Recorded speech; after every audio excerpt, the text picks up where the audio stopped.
Dear students, welcome to my online class.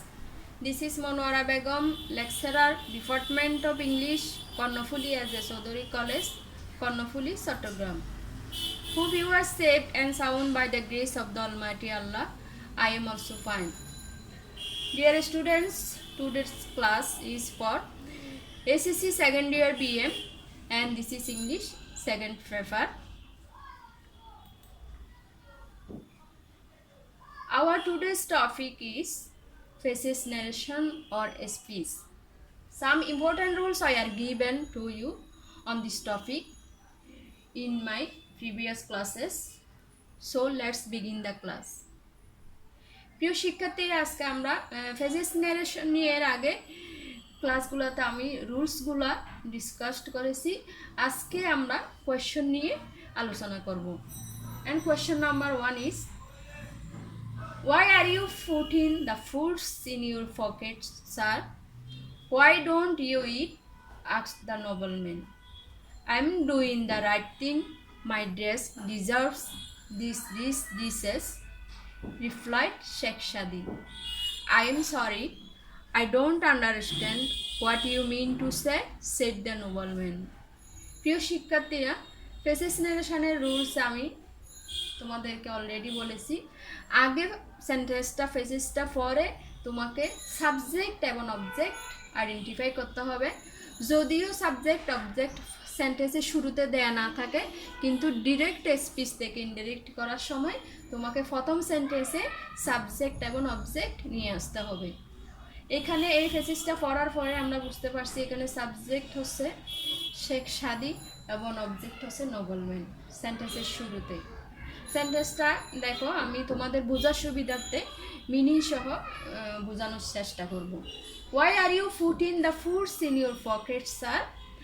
According to our rules, if you have sir, we have in indirect speech we have to use addressing as sir or respectfully. So indirect speech আমাদের লিখতে হবে স্যারের পরিবর্তে এখানে আসবে কি addressing Sheikh Shadi as sir. The nobleman asked him why he was putting the foods in his pocket, and he also asked him why he did not eat. Inverted comma কোথায় থেকে শুরু এবং কোথায় থেকে শেষ। একই ইনভার্টেড কমার মধ্যে যদি দুটি স্টেটমেন্ট থাকে এবং এখানে দেখতে পাচ্ছ why are you putting the foods in your pockets, sir? Why don't you eat? asked the nobleman. দুইটা ইন্টারোগেটিভ সেন্টেন্স একই ইনভার্টেড কমার মধ্যে আছে। আমরা জানি দুইটা ইন্টারোগেটিভ সেন্টেন্স যখন একই ইনভার্টেড কমার মধ্যে থাকে তাহলে দুটোটাকে অ্যাড করার জন্য আমরা দুইটার মাঝখানে অলসো আস্কড, এগেইন আস্কড অথবা ফার্দার আস্কড ইউজ করব। এবং ইন্টারোগেটিভ সেন্টেন্স সব সময় কি হয়ে যায়, অ্যাসার্টিভ হয়ে যায়। ইনডিরেক্ট স্পিচ করার সময় ইন্টারোগেটিভ সেন্টেন্সটা অ্যাসার্টিভ হয়ে থাকবে এবং টেন্সের রুলস অনুযায়ী টেন্সের পরিবর্তন হবে। এবং why are you putting the foods in your pockets, sir, এই সেন্টেন্সটা হচ্ছে present continuous tense. According to our rule, present continuous tense will be changed into first continuous tense. তাহলে addressing Sheikh Saadi as sir, the nobleman asked him why he was putting the foods in his pocket, and he also asked him why he did not eat.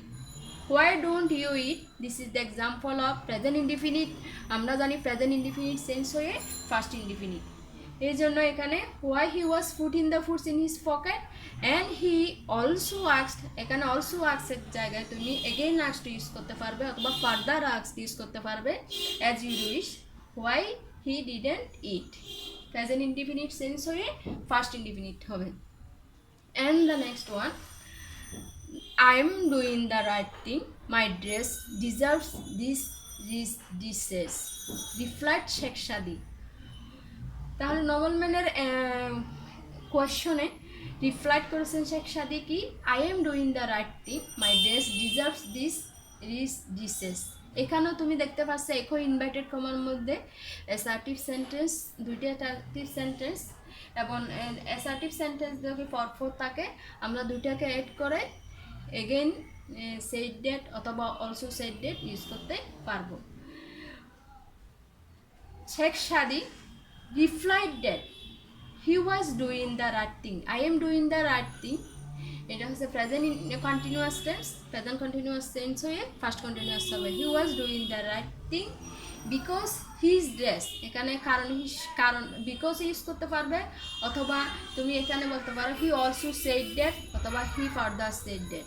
Because his dress deserve this থাকলে দুস হবে, দুস রিস dishes. My dress deserves these dishes. This is the example of present indefinite. We know if you have present indefinite in indirect speech, we also change it into. We have to change it into first indefinite.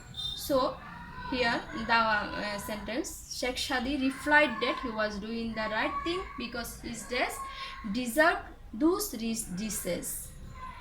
And then, I'm sorry, I don't understand what you mean to say, said the nobleman.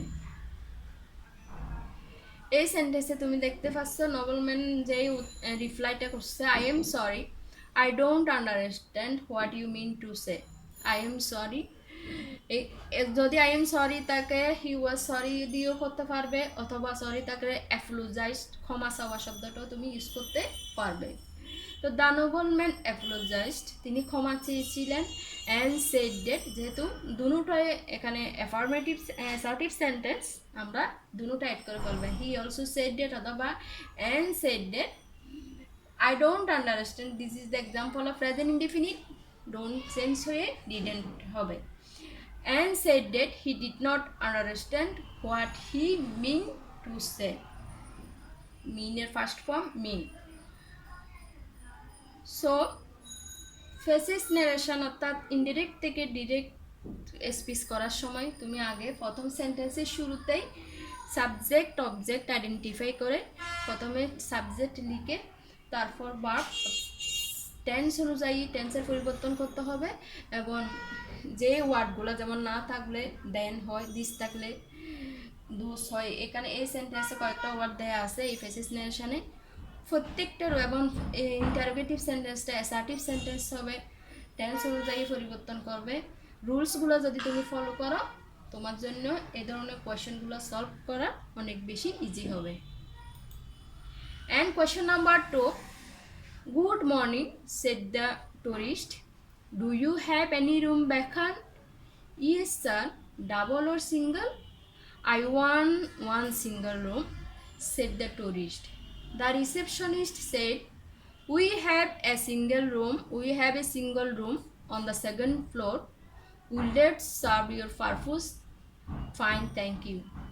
এই সেন্টেন্সের শুরুতে wish করছে the tourist, কাকে? রিসেপশনিস্টকে, এবং good morning দিয়ে। আমরা জানি good morning এটা কাউকে উইশ করার একটা শব্দ।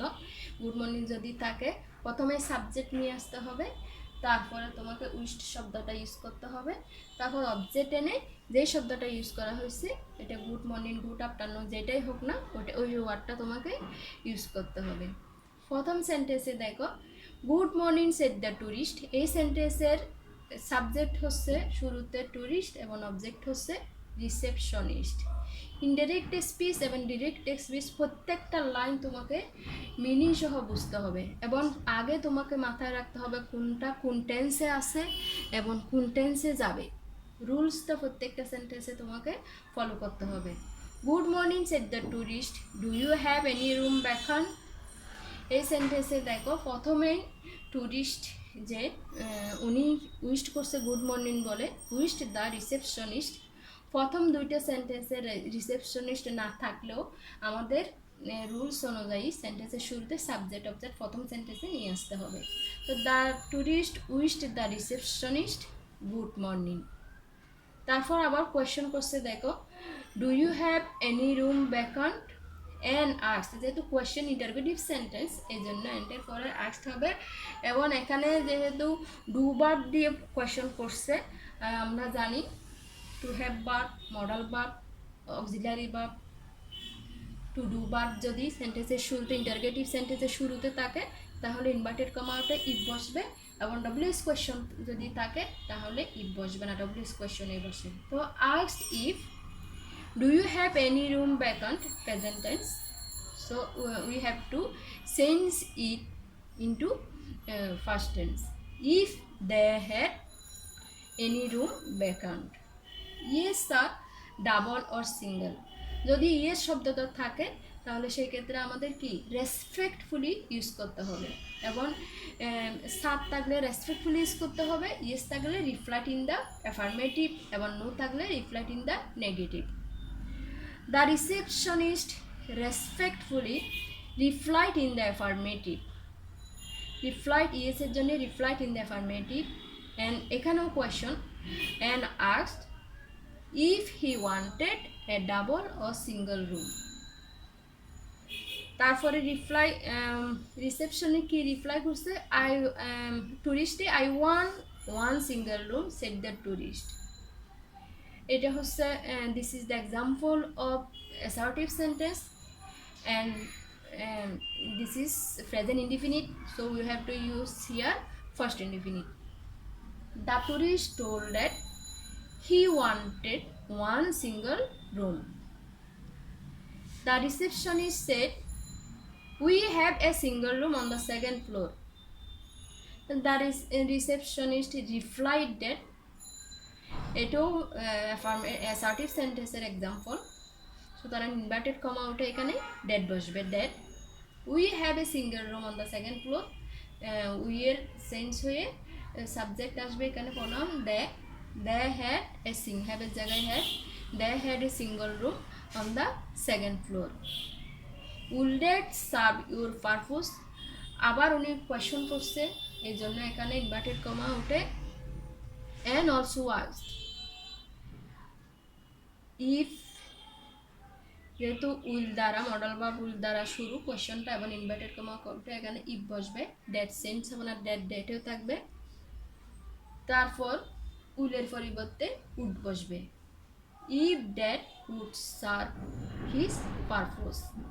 আমরা জানি মডেল ভার্ব যদি থাকে সেখানে ভার্বের কোনো পরিবর্তন হবে না, উইল উড শুড, মডেল ভার্বের পরে ভার্বের বেস ফর্ম আছে, সুতরাং সার্ভ সার্ভই থাকবে, if that would serve his purpose. Fine, thank you. রিপ্লাইয়ে দ্য টুরিস্ট কী বলেছে, দ্য টুরিস্ট ফাইন এর জন্য এখানে ভার্ব নিয়ে আসছে এগ্রিড হ্যাপিলি, যখন খুশি হয়ে তাকে ধন্যবাদ দেওয়া হয়েছে এখানে আমরা ইউজ করতে পারি agreed happily, and thanked him. Thank you যখন প্রেজেন্ট ফর্মে থাকবে ইট ইজ ইনডিরেক্ট স্পিচে ফার্স্ট ফর্মে চলে যাবে। The tourist agreed happily and thanked him.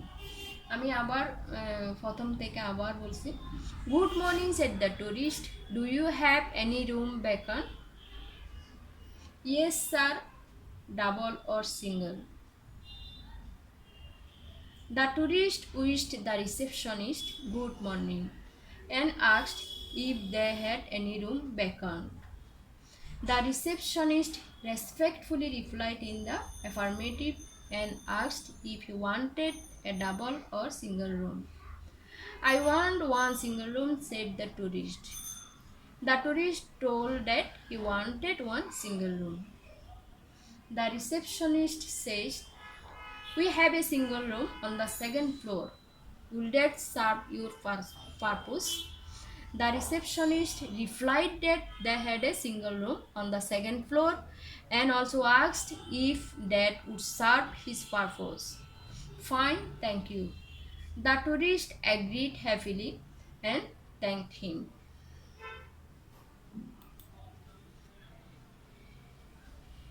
There is a homework for you. Direct speech. Returning home, my mother said to me, your progress in studies is very slow. You always move about with a group of your friends. Aren't you idling away your time with them? Can't you be more serious? I am sorry and I will amend myself, I replied. Amend শব্দের অর্থ হচ্ছে যে নিজেকে সংশোধন করা। তো direct speech এখানে আমি একটা হোমওয়ার্ক দিলাম। ডিরেক্ট স্পিচে যখন ইনভার্টেড কমার বাইরে কোনো কিছু থাকবে সেটা সেন্স হবে না। Returning home my mother said to me your progress in studies is very slow, your progress in studies is very slow, this is the example of present tense. এখানে তুমি ইজটা ওয়াজ হবে, ফার্স্ট টেন্সে হবে। You always move about with a group of your friends, এটাও assertive sentence এবং দুইটা সেন্টেন্সকে তুমি অ্যাড করতে পারবো, অ্যান অ্যাডেড ডেট অথবা এগেইন সেড ডেট অথবা ফার্দার সেড দিয়ে, এবং এটাও ফার্স্ট ইনডিফিনিটে আছে, এটা তোমাকে প্রেজেন্ট ইনডিফিনিটে আছে, সরি প্রেজেন্ট ইনডিফিনিটটাকে তোমাকে ফার্স্ট ইনডিফিনিটে করতে হবে। Aren't you idling away your time with them? This is the example of interrogative sentence and present continuous tense. You have to change it into first indefinite tense এবং এটা first indefinite first continuous টেন্সে হবে এবং এটা assertive sentence হয়ে যাবে যখন তুমি ইনডিরেক্ট স্পিচে করবে। Can't you be more serious, this is also an example of interrogative sentence, এটাকেও তোমাকে অ্যাসার্টিভ করতে হবে। I am sorry and I will amend my self, এখানে মডাল বা উল্টা উঠ হবে এবং আই এম সরি এর আগে যে এক্সাম্পলটা করেছি অ্যাপোলোজাইজ, সয়ের পরিবর্তে অ্যাপোলোজাইজ শব্দটা তুমি ইউজ করতে পারবে। সো প্রিয় শিক্ষার্থীরা, তোমাদের বইয়ে অনেকগুলো এক্সারসাইজ আছে, সবার কাছে আশা করি বই আছে, বাসায় না থাকলে তোমরা বই নিয়ে নিবে, কারণ এক্সারসাইজ যদি বাসায় তুমি প্র্যাকটিস না করো তাহলে তুমি এই ধরনের কোয়েশ্চেনগুলো বুক কোয়েশ্চেনগুলো তুমি সলভ করতে পারবে না। Dear students, I hope you will learn the rules of passage narration and follow the rules to solve these questions. So, study at home more and more. Thank you all. Stay home, stay safe.